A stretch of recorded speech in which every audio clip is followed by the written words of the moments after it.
इस कार्यक्रम के लिए उपस्थित मेरे सभी साथी जो बिलासपुर में भी है उनको देख रहा हूँ, इसके लिए उनको मैं प्रणाम भी करता हूँ, हाथ भी करता हूँ।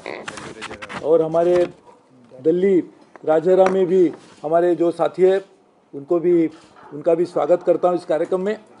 और यहाँ पर दिल्ली में बैठे हुए सभी रेल परिवार के chairman, railway board member, traffic member, mechanical, RVNL के मैनेजिंग डायरेक्टर, हमारे सांसद, फाइनेंस कमिश्नर, आरपीएफ के डीजी और पंजाब के हमारे सांसद भाई भी यहाँ पर मौजूद है, तो ये सबका भी मैं स्वागत करता हूँ। पैसे तो हमारे मीडिया के भाई और बहन ही है। और हमें चाहते हैं कि आज बिलासपुर को तो ज़्यादा आनंद होने की ज़रूरत है, क्योंकि वहाँ से बिलासपुर भगत की कोठी एक्सप्रेस बाई वीकली चलेगी।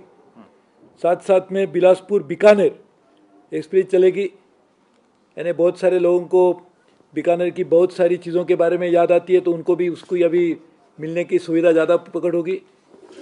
और साथ में ही हमारे तीसरी जो रायपुर से चलने वाली दिल्ली राजहरा डेमू और दिल्ली राजहरा दुर्ग डेमू अप टू गुड़ुम तक चलने वाली की भी सुविधा आज उपलब्ध होती। तो वैसे देखा जाए तो बिलासपुर तो ही है, रायपुर यानी छत्तीसगढ़ को इसमें काफ़ी बड़ी मात्रा में आगे आने के लिए जो नए नए सावधान मिल रहे हैं, उसके लिए मैं सबसे पहले तो सभी भाइयों को और बहनों को जो वहाँ पर मौजूद है उनको बधाई देता हूँ। और ये भी चाहता हूँ कि ऐसी सुविधाएं और प्रदान करने की नौबत बार बार रेलवे को मिले, ताकि आपको जो आनंद मिल रहा है उसमें हम भी कुछ थोड़ी मात्रा में शरीक होने का मौका हमें भी मिले।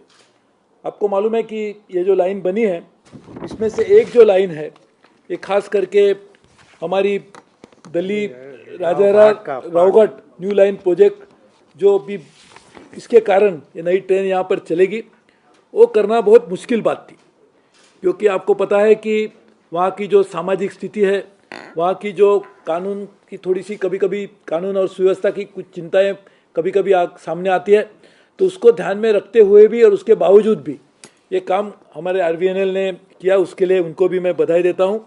और मुझे मालूम है कि ये काम करने के लिए 632 करोड़ रुपए का ये लागत उसमें होगी, उसमें से 220 करोड़ रुपए पहले ही लगा दिए गए। यानी आगे वाले दिनों में और भी 2/3 काम और भी होगा, 400 करोड़ रुपए की लागत और भी होगी, और उसके कारण और भी अलग अलग सुविधाएं आप लोगों को मिलेगी।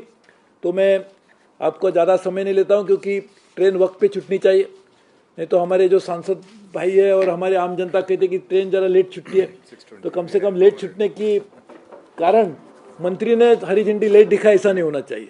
इसके लिए आप सबको मैं बहुत बहुत बधाई देता हूँ, धन्यवाद भी देता हूँ। और ये चाहता हूँ कि जल्द ही हमारा छत्तीसगढ़ जैसा राज्य जो बहुत ही बड़ी मात्रा में एक आगे आने के लिए एक बहुत बड़ा पोटेंशियल उसमें है, सबसे ज़्यादा मिनरल रिसोर्सेज भी है, और वो रिसोर्सेज को लाने के लिए भी रेल की ज़रूरत है। वहाँ के रहने वाले लोगों को भी ये ज़रूर इस बात का एहसास होता है कि हमें भी सब जगह में जाने का मौका मिलना चाहिए, उसके लिए पैसेंजर ट्रेन की भी ज़रूरत है। ये सब करने के लिए पहले तो लाइन की ज़रूरत है, और रेलवे लाइन बनाने के लिए पैसे की ज़रूरत है।